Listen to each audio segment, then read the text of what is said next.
প্রকৃতি ও প্রযুক্তিতে বহুপদী রাশি। এখান থেকে আমরা বহুপদী রাশি নিয়ে দেখব। যেমন এখানে 5x, 5x এ এখানে x এর মাত্রা হচ্ছে 1, তাহলে এটি একমাত্রিক। এখানে চলক x রয়েছে, অর্থাৎ এখানে 5x এর সাথে একটা চলক রয়েছে x আমরা দেখতেছি, কিন্তু x এর সাথে কোনো চলক দেখতেছি না, অর্থাৎ এখানে একটা x চলক আছে, কিন্তু সেই চলকটার পাওয়ার 0। তাহলে তার যদি কোনো চলকের উপর কোনো সংখ্যার উপর পাওয়ার 0 হয়, তার মান 1 হয়, তাহলে এখানে এই চলকের কোনো দাম নেই। তার মানে এখানে শুধুমাত্র চলকবিহীন যে পদটা রয়েছে 3, এতে 3 হচ্ছে, এখানে 3 হচ্ছে কনস্ট্যান্ট। আর 5x, এই 5x পদটার ভিতরে একটা চলক, 5টা তার সহগ, তাহলে 5 এবং x এই দুটার গুণফল, এটি একটা পদ। -3 একটা পদ, তাহলে এখানে দুইটা পদ রয়েছে, চলক রয়েছে একটি, তাহলে চলক একটি রয়েছে, এটা এক চলক বিশিষ্ট, এটি এক চলক বিশিষ্ট, পদ দুইটি রয়েছে, এই জন্য দ্বিপদী রাশি। তাহলে এক চলক বিশিষ্ট দ্বিপদী রাশি। এখানে -3 একটি পদ এবং এর মাত্রা হচ্ছে 0, অর্থাৎ -3 এর সাথে x এর উপর পাওয়ার 0 রয়েছে, এই 0 মাত্রা হচ্ছে 0, এই 0টা এখানে x এর উপর রয়েছে, তাহলে -3 একটি ধ্রুবক পদ। আবার 5x একটি পদ, এর মাত্রা 1, অর্থাৎ x এর মাত্রা হচ্ছে 1 আর x এর সহগ হচ্ছে 5। এখানে যেমন উদাহরণ 2, এখানে পদ রয়েছে দেখি 3টি, 1টি, 2টি, 3টি। আবার এখানে চলক রয়েছে 2টি, x আর y। তাহলে 2টি চলক রয়েছে, একটা হচ্ছে x চলক, একটা হচ্ছে y চলক। তাহলে এটা 2 চলক বিশিষ্ট ত্রিপদী রাশি। 3টি পদ থাকার কারণে ত্রিপদী, আর 2টি চলক থাকার কারণে এটি 2 চলক। তাহলে এটি একটি 2 চলক বিশিষ্ট ত্রিপদী রাশি। এখানে 2টি চলক xy এবং 3টি পদ রয়েছে, তাহলে xy একটি পদ, xy মূলত একটি পদ, xy গুণ অবস্থায় রয়েছে, তার মানে এটা একটি পদ এবং এর সহগ হচ্ছে 1, অর্থাৎ xy সহগ হচ্ছে 1। এখানে আমরা একটি চলক x বিশিষ্ট বহুপদী নিয়ে আলোচনা করব। যেমন এখানে 3, এটি এক চলক বিশিষ্ট পদ, তাহলে এখানে এক চলক বিশিষ্ট পদ, এখানে এক চলক কিভাবে বুঝলাম? এখানে তো কোনো এক্স ওয়াই জেড অর্থাৎ কিছু নেই, এখানে ইংরেজি বর্ণমালার যে এক্স ওয়াই জেড যেগুলো আমরা চলক ধরি, সেই চলকগুলো এখানে নাই। তাহলে এখানে 3 এর সাথে 3টা এক চলক বিশিষ্ট আমরা কিভাবে বলবো? এখানে 3 একটা পদ, তাহলে এবার 3 একটি এক চলক বিশিষ্ট রাশিও, তাহলে কিভাবে? অর্থাৎ 3 এর সাথে একটা, যদি আমরা এক্স কল্পনা করি, একটা এক চলক এক্স কল্পনা করি, তার উপরে যদি একটি পাওয়ার 0 ধরি, তাহলে মান হবে 1। তাহলে এখানে চলক আছে, সেই চলকটা হচ্ছে x, কিন্তু মাত্রা হচ্ছে 0। 2x, এখানে x একটি চলক আর 2টা হচ্ছে x এর সহগ, 2 এবং x এই দুইটা গুণ অবস্থায় রয়েছে, তার মানে এটি একপদী রাশি। -x², এখানে এটিও একপদী রাশি, যেহেতু এখানে চলক রয়েছে একটি, এর মাত্রা 2 হতে পারে, কিন্তু চলক হচ্ছে একটি, এই জন্য এটি এক চলক বিশিষ্ট রাশি। x⁴, এটিও একটি এক চলক বিশিষ্ট একপদী রাশি। 1 + 2x, এখানে দেখি 1 একটা পদ, 2 একটি পদ, 2x একটি পদ, এখানে 1 এবং 2x দুইটি পদ মিলে একটি রাশি, যেহেতু এই দুটি পদের সমষ্টি হচ্ছে এখানে 1 + 2x এর একটি রাশি, এই রাশিটার ভিতরে পদ রয়েছে 2টি, এই রাশিটার ভিতরে পদ রয়েছে 2টি, তার মানে এটি হচ্ছে এক চলক বিশিষ্ট দ্বিপদী রাশি, এটি এক চলক বিশিষ্ট দ্বিপদী রাশি। আবার -2 + x⁴ ইত্যাদি এক চলক বিশিষ্ট দ্বিপদী রাশি।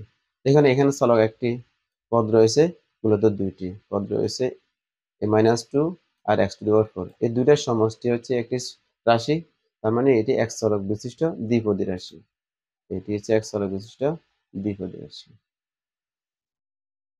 এখন আমরা বহুপদী রাশির সাধারণ আকার আলোচনা করব। এক চলক বিশিষ্ট বহুপদী রাশির সাধারণ আকার হলো, যেমন an x⁴n, plus a n minus one x to the power n minus one a two, অর্থাৎ এখানে ডট ডট আমরা যদি এভাবে লিখি তাহলে এই সাধারণ আকারটাকে আমরা লিখতে পারবো a two x square plus a one x A not, অর্থাৎ এ জিরো। তাহলে এখানে সলব নাই, কিন্তু সলবটা মূলত এক্স রয়েছে যার উপর পাওয়ার জিরো, যার পাওয়ার জিরো। এখানে এ N not equal to zero, অর্থাৎ এক্স এর সাথে যে এ এন রয়েছে, এ এন রয়েছে মূলত এক্স এর সহগ, আর এই সহগটার মান অবশ্যই জিরো হতে পারবে না, জিরো হবে না, জিরো ছাড়া অন্য যে কোনো সংখ্যা হতে পারে। আবার এ এন এগুলো হচ্ছে মূলত বাস্তব সংখ্যা, এ এন এন মাইনাস ওয়ান, এ এন এন মাইনাস ওয়ান, এ এন মাইনাস ওয়ান, এগুলো হচ্ছে বাস্তব সংখ্যা। তাহলে বাস্তব সংখ্যা আমরা জানি কোনগুলো? সকল মূলদ ও মূলদের সংখ্যাই মূলত বাস্তব সংখ্যা।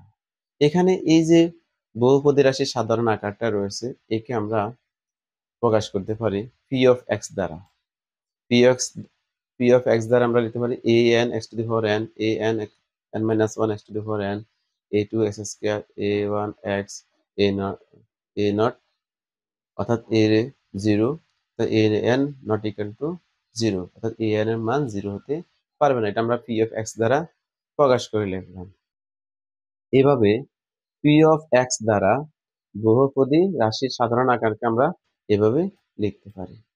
এরপর আমরা দেখি A N, A N N minus one, A one, A not বাস্তব সংখ্যা। অর্থাৎ এখানে যে পি অফ এক্স ইকুয়াল আমরা যখন সাধারণ বহুপদী রাশিটা লিখলাম, বহুপদী রাশির সাধারণ আকারটা লিখলাম, সেক্ষেত্রে আমরা এ এন ব্যবহার করছি, এ এন মাইনাস ওয়ান ব্যবহার করছি, এগুলো হচ্ছে বাস্তব সংখ্যা।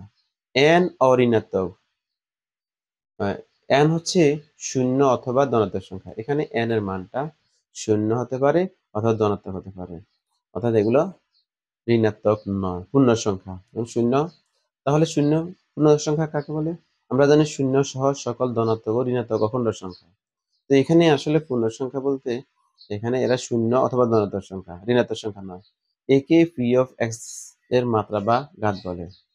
এখানে এন এর পি অফ এক্স এর ঘাত বা মাত্রা বলে। অর্থাৎ এখানে আমরা যদি এ এক্স এর উপর এখানে যে এন রয়েছে, এটি হচ্ছে এক্স এর মাত্রা, এখানে হচ্ছে পি এক্স এর মাত্রা। অর্থাৎ আমরা যদি এই যে P of X equal two এখানে যেটা রাশিটা রয়েছে, আমরা যদি এইটা কল্পনা করি, এখানে দেখো এক্স এর মাত্রা রয়েছে টু, তার মানে এটা দ্বিমাত্রিক, এটা একটা দ্বিমাত্রিক সমীকরণ।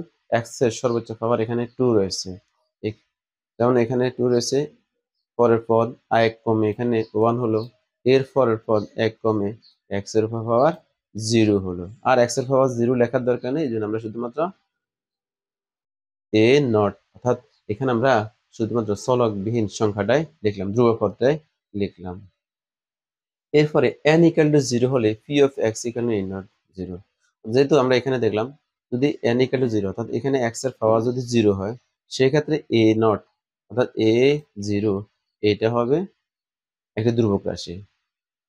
P of X equal to zero কে বহুপদী হিসেবে চিহ্নিত করা যায়, অর্থাৎ পি অফ এক্স এটা সমান সমান যদি জিরো হয়, এটা সমান সমান যদি জিরো হয়, তাহলে এটাকে বহুপদী রাশি হিসেবে বহুপদী হিসেবে চিহ্নিত করা যায়।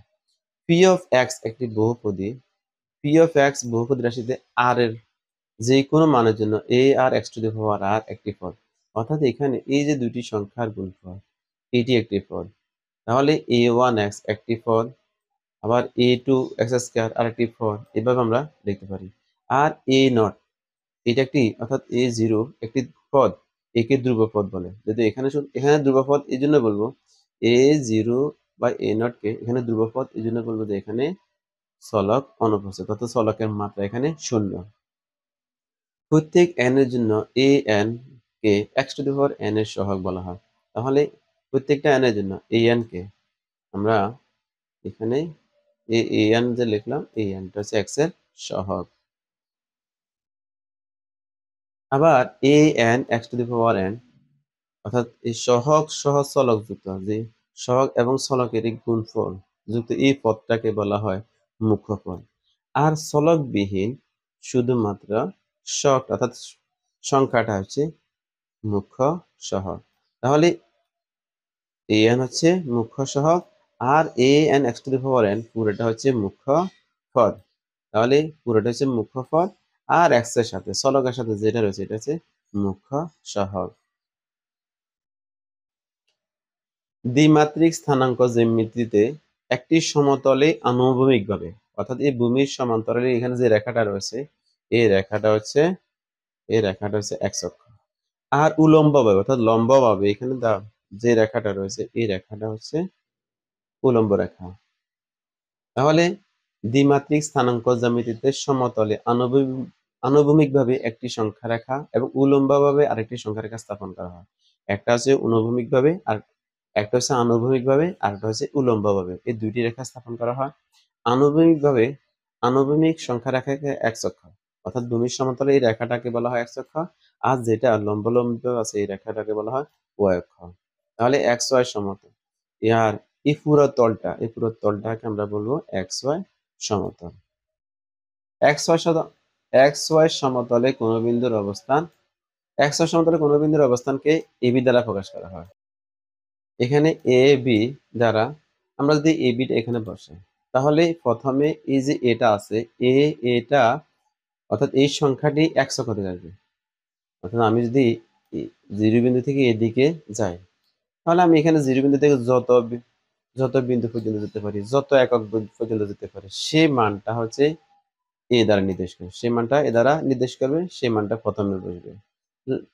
এর পরবর্তী আছে বি, তাহলে বি সংখ্যাটি ওয়াই গুণ আসবে। অর্থাৎ আমরা যদি ওয়াই অক্ষ বরাবর অর্থাৎ এই অক্ষ থেকে উপরের দিকে সে কত একক গেল সেটা হচ্ছে বি দ্বারা নির্দেশ করবে। তাহলে এখানে এ এবং বি এই দুটি সংখ্যা মূলত এক্স অক্ষ এবং ওয়াই অক্ষ থেকে আসে।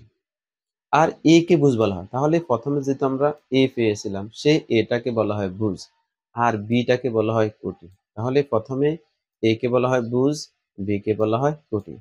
প্রথমে যে মানটা পাবো সেই মানটা হচ্ছে ভুজ আর দ্বিতীয় যে মানটা পাই সেটা হচ্ছে কোটি। তাহলে যে কোনো বিন্দুর প্রথম মানটা এখন আমরা যদি লিখি 3 4 তাহলে 3 হচ্ছে ভুজ আর 4 হচ্ছে কোটি। তাহলে 3 কে ভুজ বলবো, 4 কে কোটি বলবো। তাহলে এখানে এ কে ভুজ বলতেছি, বি কে কোটি বলতেছি। মূল বিন্দু থেকে x এর ডান দিকের ধনাত্মক অর্থাৎ আমরা যদি এই যে এটা y অক্ষ আর এটা x অক্ষ এই দুইটা অক্ষ যেহেতু অক্ষর মূল বিন্দু হচ্ছে 0 তাহলে 0 বিন্দুর ডান দিকে অর্থাৎ তোমার ডান হাত যে দিকে যাবে সেই দিকে তুমি ধনাত্মক সংখ্যা কল্পনা করবে, যে দিকে তোমার বাম হাত যাবে সেদিকে ঋণাত্মক অর্থাৎ ঋণাত্মক চিহ্ন কল্পনা করবে। তার মানে ডান হাতের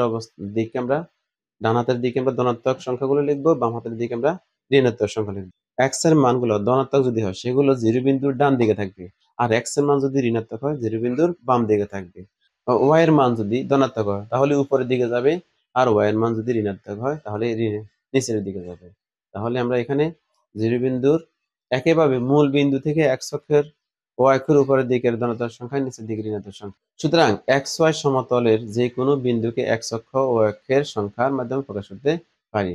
অর্থাৎ এ বি বিন্দুটি এক্স ওয়াই সমতলে উপস্থাপন করতে হলে প্রথমে মূল বিন্দু এক্স অক্ষের ধনাত্মক দিকে এ একক যাওয়ার পরে ওয়াই অক্ষের সমান্তরাল বি একক উপরে গেলে যে বিন্দুটি পাওয়া যাবে সেটি এক্স ওয়াই সমতলে বিন্দুটির অবস্থান। আমরা আরো পরবর্তী দেখি, আমরা এখানে দেখি তাহলে আমরা আরো সহজে বুঝবো।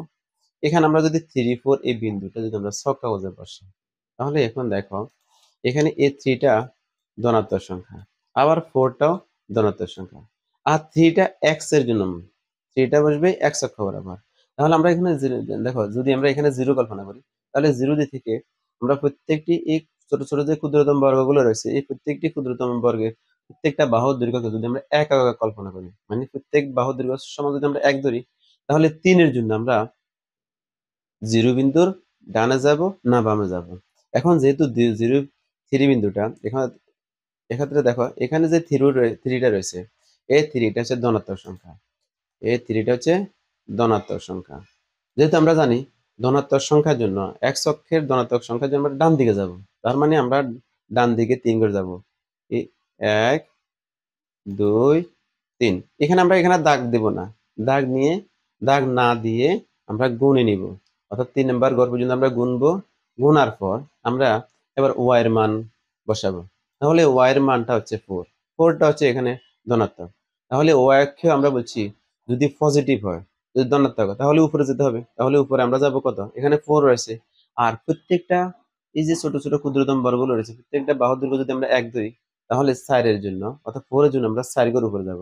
1 ঘর, 2 ঘর, 3 ঘর, 4 ঘর।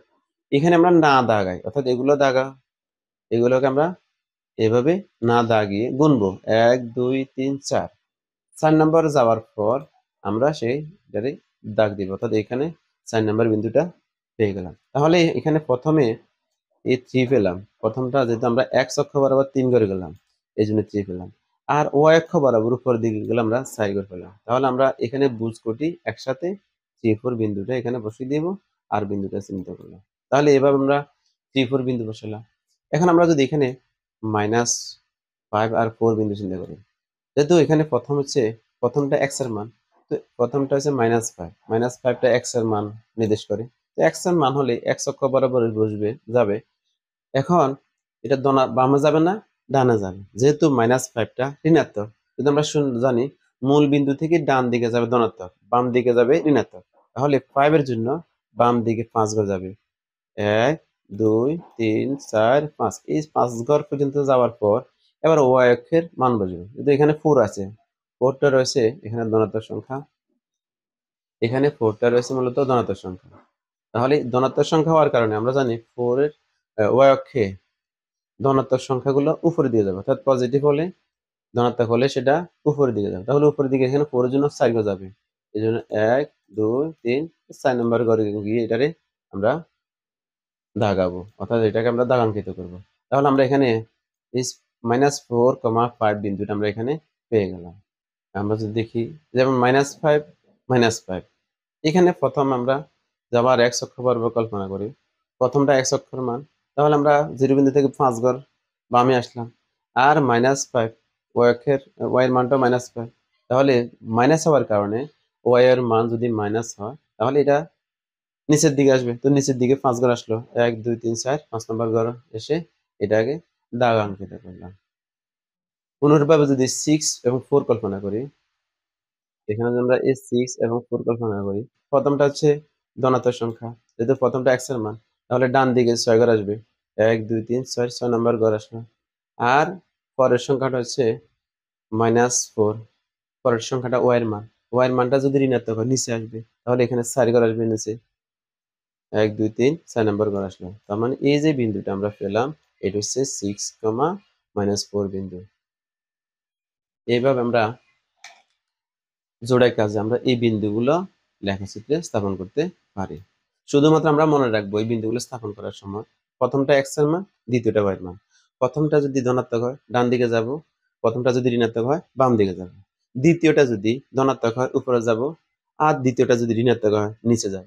তাহলে আমরা শুধুমাত্র ডানে বাঁয়ে উপর নিচে, ডানে গেলে প্লাস বামে গেলে মাইনাস, উপরে গেলে প্লাস নিচে গেলে মাইনাস। শুধুমাত্র আমরা এই কথাগুলো জানলে তাহলে লেখচিত্রে অর্থাৎ গ্রাফ পেপারে আমরা যে কোনো বিন্দু স্থাপন করতে পারবো। একঘাত বহুপদী রাশির গ্রাফ আঁকবো। আমরা এখানে একঘাত বহুপদী রাশির গ্রাফ অঙ্কন করব। একঘাত বহুপদী রাশির সাধারণ আকার, অর্থাৎ একঘাত বহুপদী রাশিকে আমরা পি অফ এক্স দ্বারা প্রকাশ করি। তাহলে বহুপদী রাশিটা যে হচ্ছে কত, একঘাত বহুপদী রাশি। তাহলে এখানে এক্স এর ঘাত রয়েছে 1, তার মানে এটি একঘাত।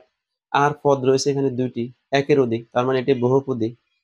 আবার এখানে বলছে a not equal to 0, অর্থাৎ এখানে x এর সহগ 0 হতে পারবে না, এজন্য a not equal to 0 বলা হয়েছে। একঘাত বহুপদী রাশির গ্রাফ আঁকা সহজ, কারণ এটি সরলরেখা নির্দেশ করে। তার মানে আমরা বলতেছি একঘাত বহুপদী রাশি যদি আমরা অঙ্কন করি তাহলে আমরা একটা সরলরেখা পাবো। যেহেতু কোনো সরলরেখার উপর যে কোনো দুইটি বিন্দু ওই সরলরেখাকে নির্দেশ করে, অর্থাৎ আমরা যদি গ্রাফ কাগজে দুইটা বিন্দু পাই সেই দুইটা বিন্দু যোগ করে দিলে একটা সরলরেখা পেয়ে যাবো। সুতরাং একটি একঘাত বহুপদী রাশির পি অফ এক্স এর গ্রাফ আঁকার জন্য দুইটি বিন্দু বের করলে যথেষ্ট। তার মানে একটা সরলরেখা অঙ্কন করার জন্য দুইটা বিন্দুই যথেষ্ট। সুতরাং x এর দুটি মানের জন্য px এর দুটি মান পাওয়া যাবে। আমরা এখানে p of x equal to 2x plus 1 এর গ্রাফ অঙ্কন করব। অর্থাৎ আমরা এখানে একটা বহুপদী রাশির গ্রাফ অঙ্কন করব। সেই বহুপদী রাশিটা হচ্ছে 2x plus 1। এখন ধরি y equal to p of x, অর্থাৎ এই বহুপদী রাশিটাকে y দ্বারা প্রকাশ করলাম। আর সেই বহুপদী রাশিটা হচ্ছে 2x প্লাস 1, তার মানে আমরা লিখতে পারি y equal to P of x equal to 2x plus 1। এখানে দেখো আমরা যদি x এবং x এর বিভিন্ন মান বলছে, x এর দুইটি মানের জন্য y এর দুইটি মান নিয়ে ছকটি পূর্ণ করে। এখানে বহুপদীটা হচ্ছে 2x প্লাস 1 আর 2x প্লাস 1। আমরা এই x এর পরিবর্তে যদি এখানে এই মাইনাস 3 বসাই, তাহলে লিখতে পারি 2 গুণ মাইনাস 3 প্লাস 1 প্লাস 1। তাহলে 3 দুগুণে 6, তাহলে লিখতে পারি মাইনাস 6 আর প্লাস 1। যেহেতু প্লাস মাইনাসে মাইনাস 6 থেকে 1 গেল আর থাকলো 5, তাহলে বড় সংখ্যার আগে ছিল মাইনাস মাইনাস 5। এই জন্য x এর মান যদি আমরা মাইনাস 3 লিখি, তাহলে y এর মান পাই মাইনাস 5। আবার আমরা যদি এখানে x এর পরিবর্তে এখানে যদি আমরা 0 বসাই, এটা 0 দ্বারা যদি আমরা 2 কে গুণ করি, তাহলে লিখতে পারি 0 আর প্লাস 1, 0 প্লাস 1 ইকুয়াল টু 1। তার মানে x এর মান যদি 0 হয়, x এর মান যদি 0 লিখি, তাহলে y এর মান হচ্ছে, অর্থাৎ px এর মান হবে, এই y এর মান হবে এখানে 1, y এর মান হবে 1। তাহলে x এর মান যদি আমরা 0 লিখি আর 0 দ্বারা 2 কে গুণ করলে হয় 0 প্লাস 1, তাহলে x এর মান যদি আমরা এখানে 0 লিখি, y এর মান হবে 1 প্লাস 1, এই জন্য প্লাস 1 বসাবো। এখন দেখো এখানে বিন্দুগুলো আমরা যেহেতু গ্রাফে বিন্দুগুলো বসাবো, সেই ক্ষেত্রে আমরা এভাবে বিন্দু যদি আমরা এভাবে এই যে বিন্দুগুলো আমরা বসাই, সেই ক্ষেত্রে প্রথমটা হচ্ছে x এর মান, পরেরটা y এর মান, অর্থাৎ প্রথমটা হচ্ছে x আর পরেরটা হবে y। তাহলে এই x এর মান হবে প্রথমটা আর y এর মান হবে দ্বিতীয়টা। দেখো এই x এর মান -3 এখানে আছে কিনা দেখো তো। আবার y এর মান এখানে y ইকুয়াল 5 আর এই -5টা এখানে আছে কিনা দেখো। তার মানে এখানে যে -3 -5 এটা হচ্ছে x y এর মান। তাহলে এই ক্ষেত্রে আমরা এখানে 0 আর 1 কল্পনা করি, তাহলে 0 বলতে এই 0টা x এর মান আর এই 1টা y এর মান। এই বিন্দুগুলো আমরা গ্রাফ কাগজে বসাবো। তাহলে আমরা বসাবো কিভাবে? যদি x অক্ষ বরাবর ধনাত্মক হলে আমরা ডানে যাব, y x অক্ষ বরাবর অর্থাৎ ভূমির সাথে যদি আমরা এভাবে যদি পাশাপাশি লিখি, তাহলে x অক্ষে আমরা ধনাত্মক সংখ্যার জন্য আমরা ডানে যাব, 0 বিন্দুর ডানে যাব আর ঋণাত্মক হলে বামে যাব। আর y অক্ষের বেলায় ধনাত্মক সংখ্যার জন্য আমরা উপরের দিকে যাব, ঋণাত্মক সংখ্যার দিকে নিচে গিয়ে আমরা বিন্দুগুলো এভাবে স্থাপন করব। জোড়ায় কাজ এখানে x মাইনাস 1, এই যে একটি রাশি রয়েছে, এটি একটি দ্বিপদী রাশি, x চলক বিশিষ্ট দ্বিপদী রাশি। তাহলে এখানে এই দ্বিপদী রাশিটাকে আমরা প্রকাশ করতে পারি p of x equal to x minus 1। আর এখানে এই p of x টাকে যদি আমরা y দিয়ে প্রকাশ করি, তাহলে আমরা লিখতে পারি y equal to px y equal to p of x equal to x minus 1। তাহলে x এর যে কোনো মানের জন্য y এর মানগুলো পাওয়া যাবে। সেই মানগুলো এই গ্রাফে বসালে আমরা প্রত্যেকটা রাশির জন্য একটা সরলরেখা পাবো। যেহেতু এক চলক বিশিষ্ট বহুপদী রাশির জন্য শুধুমাত্র কিছু সরলরেখা পাওয়া যায়, কিছু এরকম সরলরেখা পাওয়া যাবে। প্রকৃতি এবং প্রযুক্তিতে একঘাত বহুপদী রাশি, যেমন নারকেল পাতা, সুপারি পাতা এবং এবার আমরা যেগুলো দেখি সরলরেখা বরাবর, এগুলো হচ্ছে মূলত প্রকৃতি ও প্রযুক্তিতে। প্রকৃতিতে এই জিনিসগুলো পাওয়া যাবে। আবার আমরা যদি প্রযুক্তির কথা বলতেছি, আমরা যদি একটা সার্কিট কল্পনা করি, সার্কিট ব্রেকার কল্পনা করি, সেই ক্ষেত্রে এরকম আমরা দেখি। দ্বিঘাত বহুপদী রাশি গ্রাফ অঙ্কন। এখানে দ্বিঘাত বহুপদী রাশির একটি সাধারণ আকার হলো p of x equal to ax square plus bx plus c। এখানে এই যে দ্বিঘাত বহুপদী রাশিটা রয়েছে, এখানে পদ রয়েছে 3টা, একটা, দুইটা, 3টা। চলক যুক্ত 2টি রয়েছে আর চলকবিহীন আরো একটি রয়েছে, অর্থাৎ এখানেও চলক রয়েছে কিন্তু সেই চলকটার মান আমরা জানি এখানে 0 রয়েছে। আর যেখানে সহগগুলো রয়েছে সেই সহগগুলোর মান অবশ্যই 0 হতে পারবে না, 0 ছাড়া যে কোনো সংখ্যা হতে পারে। এইটা আমরা একটা দ্বিঘাত বহুপদী রাশির সাধারণ আকার দেখলাম। এখন আমরা দ্বিঘাত একটা বহুপদী রাশি দেখি। যেমন আমরা একটা দ্বিঘাত বহুপদী রাশি নিলাম, p of x equal to x square minus 3x minus 1 এর গ্রাফ অঙ্কন করব। গ্রাফ অঙ্কন করার জন্য আমরা এই দ্বিঘাত বহুপদী রাশিকে y দিয়ে প্রকাশ করলাম। তার মানে y ইকুয়াল টু আমরা লিখতে পারি p of x equal to x square minus 3x minus 1, অর্থাৎ আমরা এই রাশিটা লিখলাম। নিচে ছকে x এর যে কোনো মানের জন্য, অর্থাৎ আমরা যদি এখানে -1 প্লাস করে এখানে কল্পনা করি, অর্থাৎ এখানে এই যে x স্কয়ার আছে, এখানে যদি -1 কল্পনা করি, তাহলে লিখতে পারি -1 হোল স্কয়ার আবার মাইনাস রয়েছে 3 ইন্টু -1, শুধুমাত্র x এর জায়গায় -1 বসালাম, আবার আছে -1। তাহলে -1 হোল স্কয়ার সমান আমরা লিখতে পারি শুধুমাত্র 1, আর এই -7 আছে প্লাস, তার মানে 3 একে 3, তাহলে এখানে লিখতে পারি +3, আর এখানে রয়েছে -1। তাহলে 3 এ 1 যোগ করলে 4, আর 4 থেকে 1 গেলে হয় 3। তার মানে যে x এর মান যদি আমরা -1 ধরি, y এর মান 3 পাবো। আবার x এর মান যদি আমরা 0 বসাই, অর্থাৎ এখানে আমরা যদি 0 বসাই আর এখানে 0 পাবো, 3x এখানে এই পদটার মানও 0 পাবো, তাহলে y এর মান পাবো শুধুমাত্র -1, এজন্য -1 বসলো। আবার যদি 1 বসাই, তাহলে y এর মান আসতেছে -3। এইভাবে আমরা এই বিন্দুগুলো বের করব। তাহলে প্রথমটা হচ্ছে x এর মান, দ্বিতীয়টা y এর মান। তাহলে x, y এর আমরা এভাবে লিখতে পারি। অর্থাৎ এখানে এই প্রথমটা x এর মান আর 3 টা y এর মান।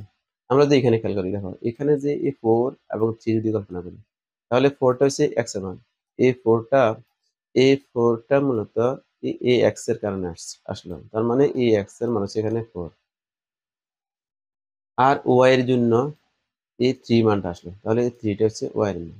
তাহলে x, y সমান অর্থ হচ্ছে কি? প্রথমটা হচ্ছে x এর মান, পরেরটা হচ্ছে y এর মান। এই মানগুলো আমরা গ্রাফ কাগজে যদি বসাই, এখানে এই x, y এর যে বিন্দুগুলো রয়েছে সেই বিন্দুগুলো আমরা যদি এই গ্রাফ কাগজে বসাই, তাহলে এরকম আমরা একটা গ্রাফ পাবো।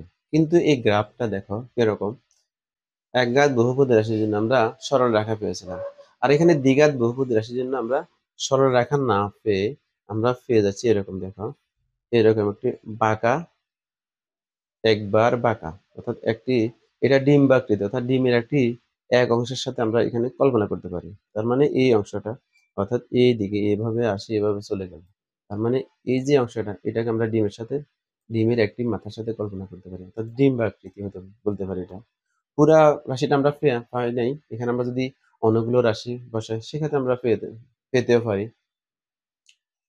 এখন আমরা এক্ষেত্রে এই বিন্দুগুলো ছক যদি আমরা বসাই, যেমন প্রথম বিন্দুটা হচ্ছে -3, প্রথম বিন্দুটা হচ্ছে -1, 3, তাহলে -1, প্রথমটা হচ্ছে x এর মান। যদি x এর মান যদি হয়, তাহলে 0 বিন্দুর বামে আসবে।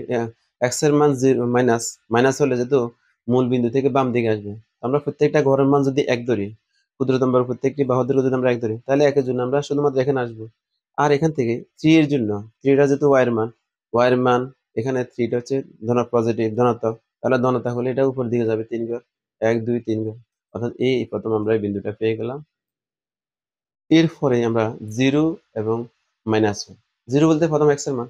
তো x এর মান যদি 0 হয়, তার মানে x অক্ষ বরাবর এইখানে যেখানে মূল বিন্দু রয়েছে সেখানে x এর মান, পরে যে মানটা রয়েছে সেটা আছে y এর মান, আর y এর মানটা ঋণাত্মক। ঋণাত্মক হলে অবশ্যই নিচের দিকে আসবে, তাহলে 0 বিন্দু বরাবর নিচ বরাবর এখানে আসলো। তাহলে আমরা এখানে 0 1 পেয়ে গেলাম। আবার 1 3, এই যে বিন্দুটা প্রথমটা হচ্ছে ধনাত্মক, তাহলে ধনাত্মক হলে প্রথমটা x এর মান ডান দিকে যাবে, ডান দিকে গেলে 1 ঘর, পরেরটা হচ্ছে ঋণাত্মক, y এর মান ঋণাত্মক হলে নিচের দিকে যাবে, y এর মান ঋণাত্মক হলে নিচের দিকে আসবে, তাহলে 1 2 3, 3 নম্বর ঘর এখানে আসলো। এইভাবে 2 3, এই 2 3 বিন্দুটা এখানে বসাতে পারি। এরপরে 3 1 এই বিন্দুটা এখানে বসালাম, এরপর 4 3 বিন্দুটা এখানে বসালাম। এখন কথা হচ্ছে আমরা এখানে যোগ করব কিভাবে। আমরা দেখো সরলরেখা যখন আমরা যোগ করছিলাম, সেক্ষেত্রে আমরা কি করছিলাম, দুইটা বিন্দুরে এইভাবে যোগ করে দিয়েছিলাম, তাহলে আমরা সরলরেখা পেয়ে গেলাম। এখানে কিন্তু দুইটা বিন্দু নয়, এখানে কিন্তু অনেকগুলো বিন্দু রয়েছে। তাহলে সেই বিন্দুটা সেভাবে দেখো, এই যে এখানে এভাবে আসলো, এখানে আসি, এখানে গেল। এখন কি আমরা কি সরাসরি এদিকে যাব, না একটু বাঁকা করে যাব? তাহলে এখন আমরা এখানে সিদ্ধান্ত নিব আসলে এটা আমরা কি আর একটু নিচে আসে যাব, না সরাসরি যাব। সেই ব্যাখ্যাটা আমরা এখন দেখি। এখানে বলা আছে, দেখো x এর মান 1 এবং 2 উভয়ের জন্য y এর মান -3। এক্ষেত্রে x এর অবস্থানটা হবে কত? বলছে x এর মানটা 1.5 অবস্থানে, 1.5 অবস্থানে ঘুরে আসবে, এবং পাশের এই যে চিত্রটা আমরা পেয়ে গেলাম। তাহলে দ্বিঘাত বহুপদী রাশির গ্রাফটা এরকমই হবে। তাহলে এরকম প্রকৃতিতে আমরা আর কি কি দেখতে পাই আমরা সেগুলো দেখব। আর গ্রাফে দ্বিঘাত বহুপদী রাশিগুলো এরকম ভাবে আমরা স্থাপন করতে পারি। দেখো দ্বিঘাত বহুপদী রাশিগুলো এভাবে স্থাপন করা হয়েছে, এভাবে স্থাপন করা হয়েছে। এইভাবে স্থাপন করা আছে। প্রকৃতি প্রযুক্তিতে যেই আমরা যদি দেখো এই যে বহুপদী রাশিগুলো আমরা যে গ্রাফটা দিলাম এই গ্রাফের মানে দেখো এখানে একটা কলা রয়েছে, পাহাড় রয়েছে বা ব্রিজ রয়েছে। ত্রিঘাত বহুপদী রাশির গ্রাফ।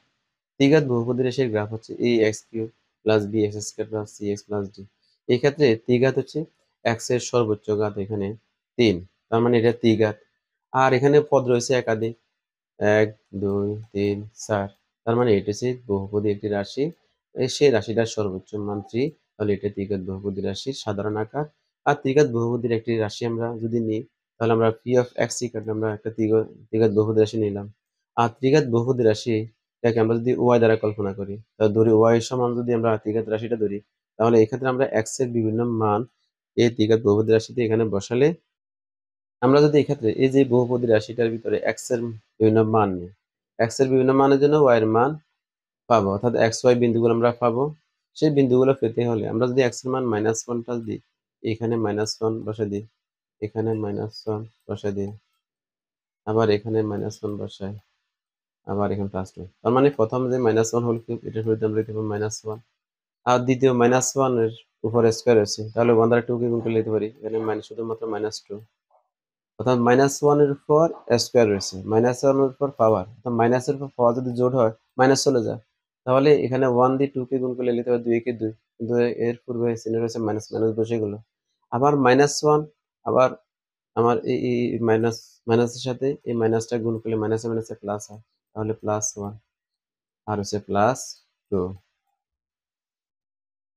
এখন আমরা এই দুইটা যোগ করব, 2 একে যোগ করলে 3 লিখতে পারি, আর -1 1 -2 এই দুটো যোগ করলে লিখতে পারি -3, তাহলে -3 আর +3 এই দুইটা যোগ বিয়োগ করলে আমরা লিখতে পারি প্লাস মাইনাসে -3 থেকে 3 গেলে 0 হোক, তাহলে x এর মান যদি আমরা 0 ধরি y এর মান x এর মান যদি আমরা -1 ধরি তাহলে y এর মান পাই 0। আবার x এর মান যদি আমরা 0 লিখি, আমরা x এর জায়গায় এখানে যদি 0 বসাই, এখানে যদি 0 বসাই, এখানে যদি 0 বসাই, তার মানে এই তিনটা পদের মান 0 হয়ে যাবে, আর থাকবে শুধুমাত্র -1। তাহলে এখানে এই প্রশ্নটা এখানে ভুল আছে, এখানে ভুল রয়েছে। এখানে x এর মান 0 বসাই, এখানে যদি x এর মান 0 বসাই, এখানে 0 বসাই, তাহলে এই তিনটা পদ 0 হয়ে যাবে, এই তিনটা পদ 0 হয়ে যাবে। আর থাকবে শুধুমাত্র +2, এই +2 আমরা পেয়ে গেলাম। আবার x এর মান যদি আমরা এখানে 1 কল্পনা করি, আমরা x এর মান যদি 1 কল্পনা করি, তাহলে এখানে 1, এখানে 1, এখানে 1। 1 কল্পনা করলে এখানে ধনাত্মক সংখ্যা আছে 2টা। তাহলে এই 1 আর 2 যোগ করলে 3 হবে, আর 2 1 যোগ করলে 3 হবে, তাহলে 3 থেকে 3 গেলে আবার 0 হয়ে যাবে। এভাবে আমরা x এর মান y এর মানগুলো এই ছকপদে বসাই এরকম ভাবে আঁকা বাঁকা একটা গ্রাফ পাবো।